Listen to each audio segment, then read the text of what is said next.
morning, everybody. Happy Sunday and welcome back to the weekly review. I'm in the chair once again and I am joined by John Gibbs, Miss Shaniqua over there, and Tom Hopkins-Burke. So, how are we all? We all okay? Very good. Okay. Lovely. And just a quick reminder, everybody, before we get stuck into today's stories, which I will share with you in a moment, that this show this morning is sponsored by EDAPT. Teaching is a rewarding profession, but it comes with its fair share of challenges. That's where EDAPT comes in. They're not your typical trade union, but instead a modern apolitical alternative offering expert legal, employment and mental health support. And it's protection without the politics. What makes them different is that they are apolitical, they are independent, and there is 24/7 mental health support. There's a whole host of other information that you can find out about them at edapt.org.uk. So, on to today's stories. We are going to be looking at Rishi Sunak accusing Labour of provoking a class war when it comes to private schools and adding VAT to private school fees. We will also be looking into Ofsted's report on careers advice, and we are going to be looking into a story that I know we're all very keen to talk about, which is the DfE monitoring various educational experts on a variety of social media platforms. But to begin with, let's have a look at Rishi Sunak and his feelings towards Labour's idea that they're going to add VAT to private school fees. Sunak said that Labour does not understand the aspiration of families like his. But Labour's plan is to raise 1.5 billion through additional charges such as this one. However, private schools will keep their charitable status under this scheme, and the money will go into supporting state schools. Now, John, I know you're very keen to talk about this. So what are your thoughts on Labour's plan to add VAT to private school fees?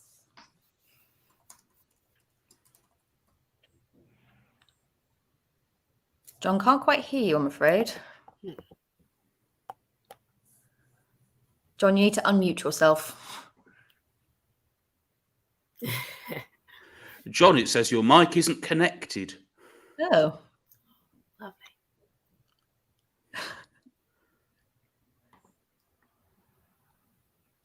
Well, while we are trying to get John to reconnect, You might have to log out and back in again. We might have to log out and come back in indeed.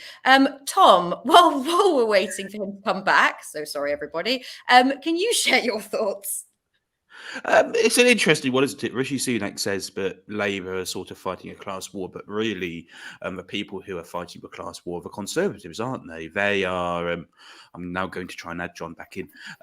They are the ones who are using this to stoke class tensions, so to speak. And and considering when you look at sort of income, family income versus those parents who send their students to private school, it's not just the top, 7%, but actually their incomes are heavily skewed towards the top 1%. And I can hear myself in John's computer, so I'm going to mute him. And so I don't think that Labour giving themselves any favours by reversing charitable status. I think, one of the problems at the moment with Labour on education policy is we don't really know what they stand for on anything, because they'll say one thing one week and then they'll say another thing another week. And, Bridget Phillipson is always welcome on Teachers Talk Radio, as are her junior shadow ministers as well. We've extended a warm invite to them. We haven't quite had a response, a positive response. But, they're always more than welcome to come on, especially in party conference season, and the Conservatives and any other political party too. Shall we try John again? Yes. John, you need to unmute yourself again. I think I got... We got you loud and clear. Yes, much better. Hurrah. I don't know. Okay. Good. I was all set and ready to go there, and then I've got a little box. Your microphone is... Anyway, never mind. Technical stuff. The important part is, did you hear everything? I did. I could hear everything. So I'm more forgiving of Labour in a way. Labour at this current time in history are like a people walking across a polished floor with a vase. It's kind of like, you're going to win the next election if you don't bugger it up. And so they're being very, very careful. And of course, they're appealing, like Rishi Sunak, who should be known as the motorist's friend. The motorist friend, Rishi Sunak, the friend of the middle class chap. Anyway, he, the Labour is attempting to reach for the middle ground. They're trying to reassure people, don't worry about it, and so on. I forgive them for that in a way. Also, I don't really mind politicians changing their mind. That when that's presented in the media as a U-turn, I think they change their mind. Okay, the effects of taking away the privileges and VAT on private schools, well, it's pretty much the same as taking away their charitable status. It's easier to do, and it involves. It's also a lot less frightening to the horses. So, in a sense, Labour have kept a policy and repackaged it. I don't mind that too much. As it being called class war, this is class war. It's an attack on very few parents send their kids to private schools, and those private schools have tremendous privilege. That's a form of silent class war that's been operating in our culture for decades and decades and decades. The enormous privilege that you can purchase with money, and it's not the family that save a little bit here and they scrimp and save and they send the kid off to a private school. That's not the majority. The majority of kids who go to private schools come from wealthy backgrounds. The elite private schools, the private schools that change their life experiences and give them advantages in life, from wealthy backgrounds, and entrenches their privilege that they started with. So that's a form of class war, if you ask me. So I don't mind Labour changing their minds, take away the VAT, deal with charitable status later, get into power, win the election. Interesting. Okay, yeah. And Shaniqua, coming to you. I loved all of that. I found this a bit of a hard topic because just thinking about this, there's bigger issues out there. I'm just thinking about the rising cost of living, and I'm like, what's going on with this? And I think, like John said, this only really targets, an elite few, really. I did have to think, there are some children, some parents have really pushed them, saved up as much money as they can. And, this could affect, I guess, children on scholarships. But majority of this, I'm just like, I don't know. I have my views. So I'm like, private school is a bit of a luxury. Is it a necessity? I believe it's a luxury. So I think if people want to prioritize it, then that's great. But I don't think we all need to subsidize it. So the choice of taxing it, I'm like, hey, let's do it. But class war, it's very interesting sometimes the words that I use, because I'm like, there's bigger things that are going on that cause class wars than this. No. So yeah, basically I agree with what John and Tom said about this. Interesting. Okay.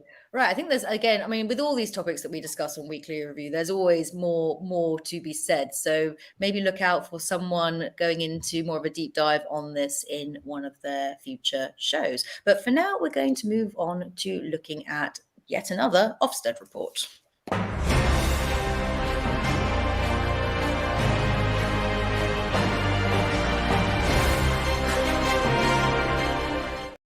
So in what has been described as an independent review across, and I should be clear on this, 30 schools and 14 FE providers, there has been some findings regarding careers advice.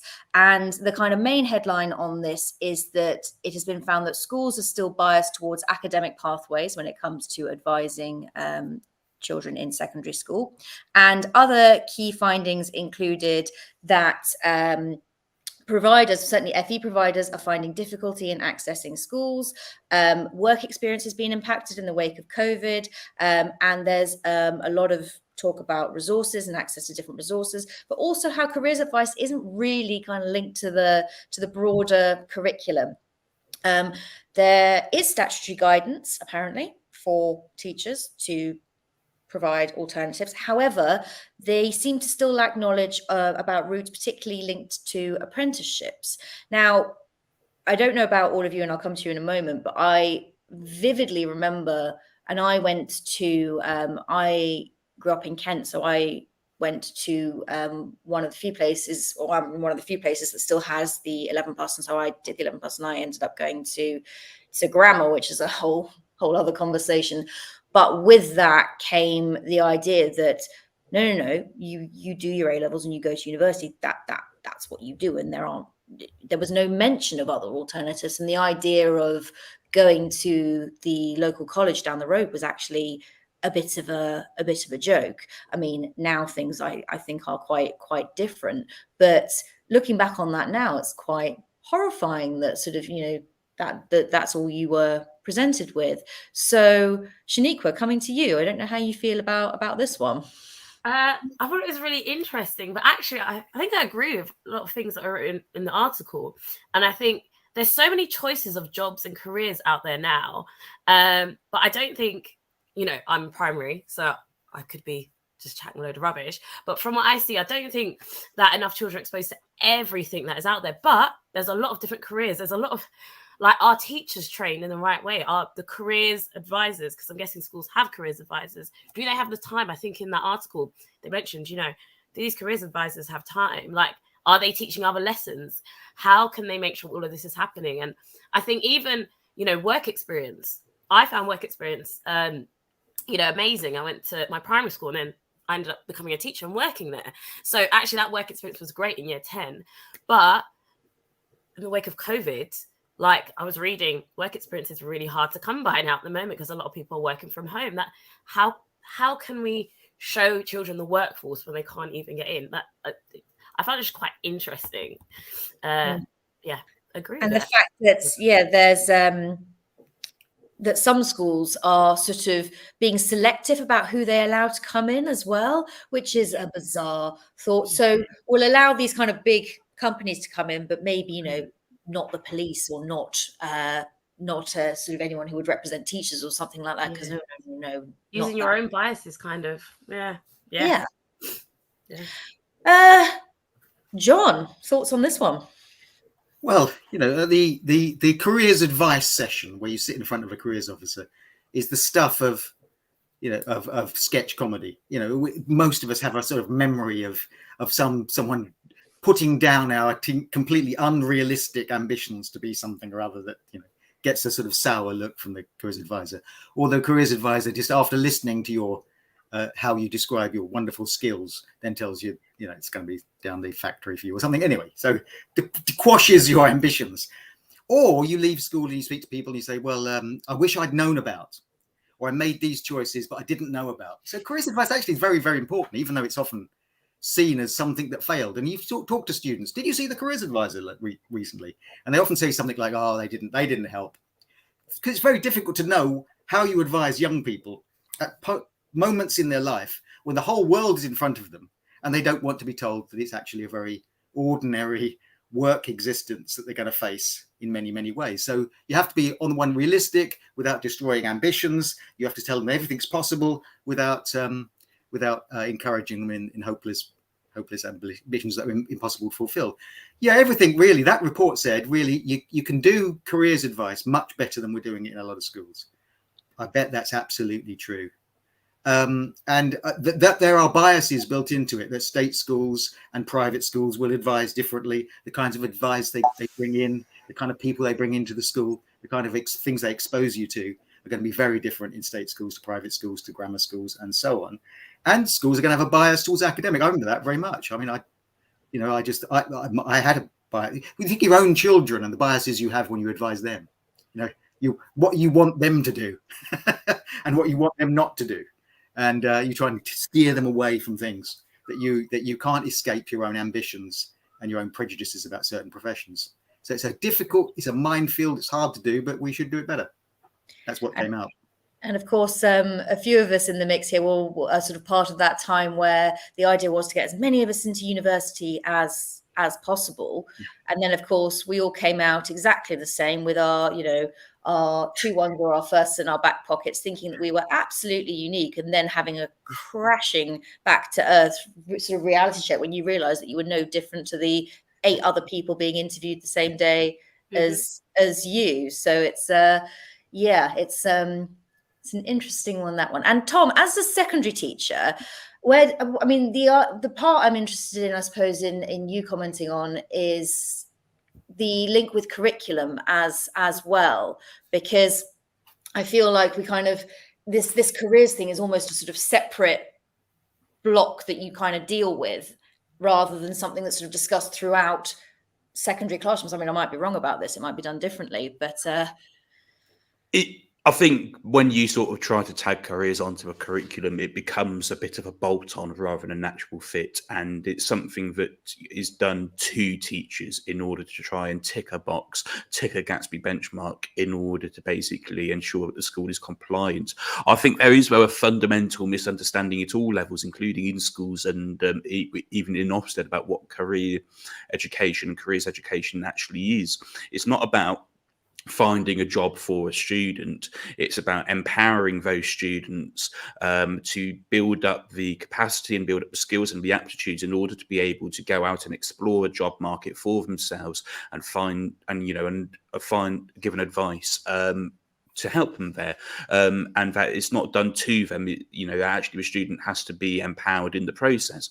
If anybody in teaching who's ever done a course on coaching versus mentoring knows that coaches are there to facilitate, they're there to ask questions, they're there to help actually rather than make a decision on behalf of a young person, help the young person come up with their own decision themselves. If we look at the legality of it, hopefully most people in education would have heard of a Baker Clause. The Baker Clause says that schools must allow colleges and training providers access to every student in years 8 to 13 to discuss non-academic routes. Now, Ofsted's complaining in this report that FE and skills providers are finding it challenging to provide encounters with pupils in schools. Well, I'm afraid, Ofsted, it's your job to point this out and hold schools to account when they're not doing it, because in every single Ofsted report for a secondary school, the Ofsted is mandated to state whether a school is meeting the Baker Clause. And now the Baker Clause has been beefed up since the start of this year now, that actually secondary schools now have a legal duty to provide pupils with at least 6 encounters with a provider of approved technical education qualifications or apprenticeships. At least 2 of those are between the start of year 8 and halfway through year 9, and at least 2 of those between the start of year 10 and midway through year 11, with a further 2 offered in years 12 or 13. So the statutory legislation is there. Ofsted's job is to hold schools to account where they fail to do it, not to write a report where they complain about it, having not actually enforced it properly themselves. So there's a fundamental misunderstanding of what careers education is. It's not about saying to a kid, look, you could do that job. It's about empowering those students to make those decisions themselves with advice from a qualified careers advisor, not teachers, people who've got qualifications to advise on careers. That's what careers education is, and that's what career coaching is. I can see John waving. I want to add an anecdote. I accept everything Tom just said there. It's absolutely true. And there just a word for the poor student today with so many choices ahead of them. Choices are quite stress-making and quite difficult. And when you're told by someone there's an awful lot of things, and you're quite being in an empowered world is quite stressful. Anecdote: I remember going into the office with Mr. Spratt, the head of the 6th form, and he sat me down and he said, Gibbs, he said, sit down, my boy. What do you want to do? And I mumbled a couple of things. Well, he said, and there was a pause of silence. He leafed through a large folder and came back and we said, on a piece of paper, there's 5 universities. He said, apply to those. You have a chance of getting in. And that was it. Wow. I was told my choices, and off I went. And it was very unstressful. He set me on a course. It's definitely not the way to do it, but it was unstressful. Well, Leanne Hambley on LinkedIn, I believe, has said, in the worst schools, professional careers advisors are only given 20 minutes. It's a tick box to achieve Gatsby. In the best, the careers professionals run groups as well and see young people more than once.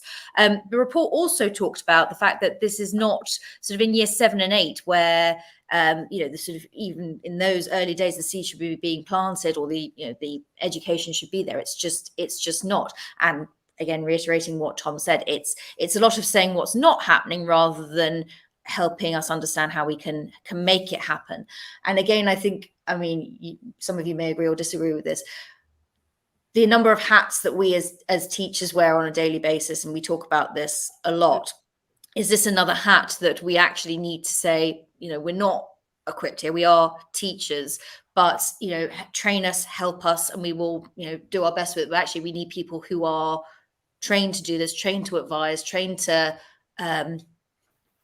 lead people in different directions and advise children better than we can. Because yes, we are with them in school and yes, we know them, but we can't advise on a career in the police. We can't advise, we can't sort of explain how, well, in great detail, how certain corporate structures work. We need to. Yes, Tom.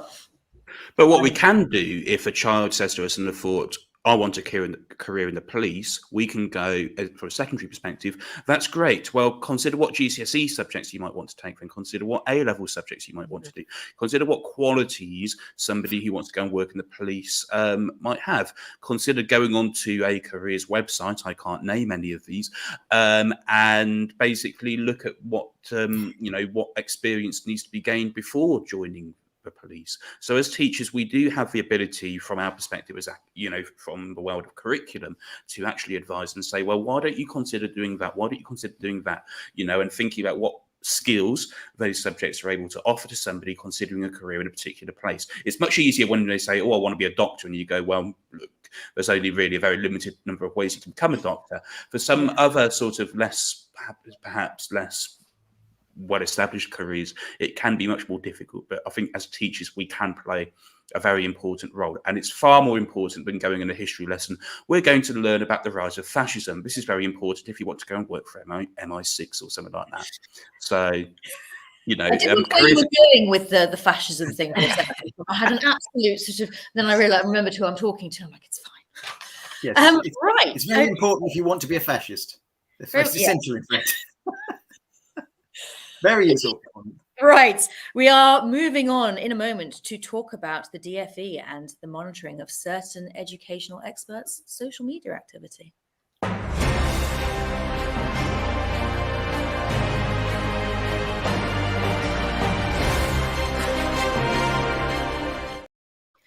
So, an Observer investigation has found that the DFE are monitoring social media activity of some of the UK's leading experts. Ruth Swales, who is actually a former Teachers Talk Radio guest, and Aaron Bradbury, who are co-authors of a book on early childhood, had speaking engagements cancelled on the back of these findings due to being unsuitable headline speakers was the reason given. And only after Ruth threatened legal action were they reinstated as speakers at a particular event. In the wake of all this, Ruth requested her file and found that, a number of things were being kept on her, including, all her social media activity. And when the DFE were asked for comment on this, of course, no comment. They don't seem to think that it's important to speak about the fact that they have got files on a number of people. And I have to say that Ruth and Aaron are not the only people. There is a long list of people who have requested their files and had some choice words, which are not repeatable on a Sunday morning, I'm afraid, for the DFE and why they're doing this. So coming to you, John, first on this, what are your thoughts? Well, it's defies belief, really, except if you think that we're the tail end of a government that's been in power a long time. And Rishi Sunak, not personally, but they've been a long time. And there's a stale, paranoid quality about this government.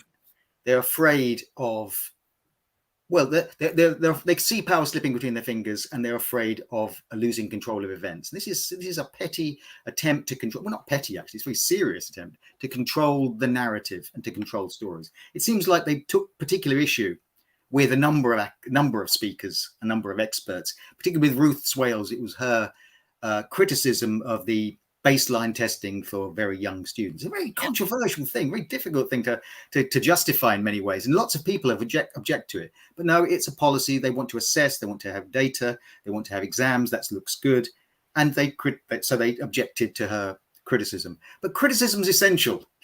Criticism is important. And it's good that we need to live in a society where people like Ruth and others can raise issues with government policies that are ill thought through. Afraid of. What are they afraid of? Yeah. Well, they're afraid of losing the next election. They're afraid of losing control of the narrative. They're afraid of people who are cleverer than them. I mean, one of the things that continually comes out is you didn't need Liz Truss to say that this government's intellectually challenged and very shallow. You didn't need that. You get that already. I mean, they're not a clever lot. There's not a lot going on between the ears among a lot of them. And so clever people frighten them, as is often the case. if I frame it slightly differently, people who know more about certain areas, be it education, be it health, be it whatever it is, experts in the field. That is who they are afraid of, because we know more than they do. And that has been very, very clear in recent times, especially. Shaniqua, coming to you on this one. When I read it, I was a bit shocked. I was like, what? I think if I remember reading, they uncovered files and some as long as 60 pages, where I was like, whoa, that is a lot of surveillance that's going on. But then actually I had a thought, and I just thought, when we're educators, as educators, we are always under surveillance. Like, already, if you go on to Twitter, there's a lot of teachers and educators out there, but they're not using their names, their actual names, because they're constantly under surveillance. You look at the teaching standards and it says, do not put your school into disrepute. And, already I know in my policy, in my school, it's like, be careful how you come across on social media. But then actually, as John was saying, you should be able to criticize it. We should be able to talk about things that are going on in education. As you said, sometimes we have great knowledge about these things and some people don't always agree. So it's quite interesting, because I feel like we're teachers and we should have a voice and we should be able to say what we want to say. But I also, I'm like, oh, we're being watched. Like I'm like, oh, which one of us is being watched right now? I wonder what our files are saying. It's quite shocking. But I also realize as educators, we're always going to be under surveillance. So, just have to think about what we're posting. But then, are we allowed to criticize? That's my question. I mean, I do sort of wonder what impact this is going to have, whether for some people they're just going to kind of double down and sort of up the ante and say, well, if you're watching me kind of, hold my coffee and watch this sort of thing, or whether, it's going to cause some people to just retreat entirely off social media. Tom, are you going to retreat off social media anytime soon, or is this going to cause you to just kind of up? First of all, I just want to say a warm welcome to the DFE civil servants who are watching the weekly review this morning. I hope you enjoy the show. And I know that you like to scroll through our Twitter feeds. I hope that we're keeping you entertained and informed as well. I'm not quite sure what to think about this, because it's what organisations do to an extent. Whenever they roll out a policy, they look to see the positive reaction and the negative reaction. And, anybody working in communications needs to know how a policy is playing out on the ground. And the reason why we haven't seen the full light of that is because the subject access requests are being filled out by critics of the government rather than sort of proponents of the policies. So I feel as if we're not getting the full picture here. But I think, there's a strong argument made of, well, why is the DFE wasting time doing this when it could actually be focusing on, implementing these policies more successfully than it currently is, which is quite poorly, to be honest. And there are some real experts at play here. I don't think there's anybody in early years who knows more about it than Rhys Wales, for example. And I don't think there's many people working in education who know more about coaching than Rachel Lofthouse. And these are people who are pioneers. Yes, they don't necessarily work in classrooms anymore with students, although Ruth does. But these people, do know a lot about what they're talking about. And I think it is a shame if the DFE isn't utilising their knowledge and their wisdom much more. I think this idea about surveillance, it's just civil servants doing their jobs. And there may, and what probably makes this different is perhaps some of the comments about some of these people, and keeping hold of sort of more personal posts as well as more professional ones as well, which is deeply concerning. But a lot of this is simply how civil servants work. But as I was saying, a very warm welcome to the DFE civil servants listening in today.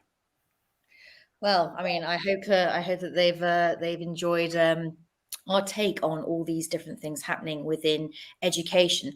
So with the few minutes that we have left, and as is weekly review tradition, we have come to the point where we are going to talk about our favorite shows of the week. So who am I going to pick on first? Tom's shaking his head. He's like, nope, not me. John, I'm going to pick on you first for show of the week. Yes, I go for The Late Show earlier in the week with Brent and Adam.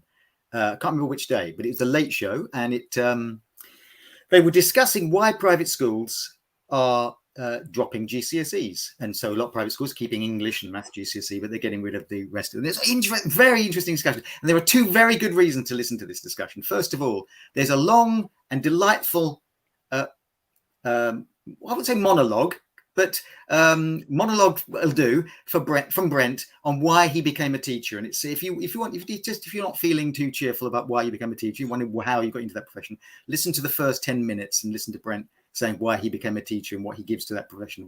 Wonderful. Then when eventually do get to GCSEs, there's another moment when Brent says, and Brent, if you know about Brent, he likes the trades unions and he's quite vehement about things, says that he agrees with private schools. And so that's a moment to put your coffee down and go, wow, he agrees with the private schools. He actually agrees with GCSEs being dropped for private schools for all sorts of very good reasons. And it's a really important debate to be having about GCSEs. An intriguing listen if you've got a moment for that one. Shaniqua, coming to you. I have gone with Tom Rogers had a show this week, and it was about flexible working in schools, and he linked it to a book. I believe it was called, let me just double check, Flex Education, written by Lindsay Patience and Lucy Rose. And just at the moment, they were talking about how schools can embrace flexible working, what are the benefits of a culture of flexible working, and just why is it so important. And it was quite interesting because I think at the moment, you know, in our profession, there's like big recruitment and retention crisis. So just having a bit of a listen about flexible working, how it affects teaching, it was just a great show to listen to. So I highly recommend, and highly recommend reading that book as well. So, yeah. Fantastic. Mr. Tom Hopkins Burke, your turn. I'm ready now. I want to talk about Hannah Wilson's show on Wednesday, Late Show. She was joined by Andy Goldhawk to discuss his new book with Sage Education, the super quick guide to learning theories and teaching approaches. It's aimed predominantly at trainee teachers, but it provides key knowledge to understand how individuals learn and the most effective ways to teach them. And it's one of those things which is often lacking in education, certainly in the last few years, which is essentially critical examination of theory. A lot of the time now as teachers, we're told what to think rather than how to think.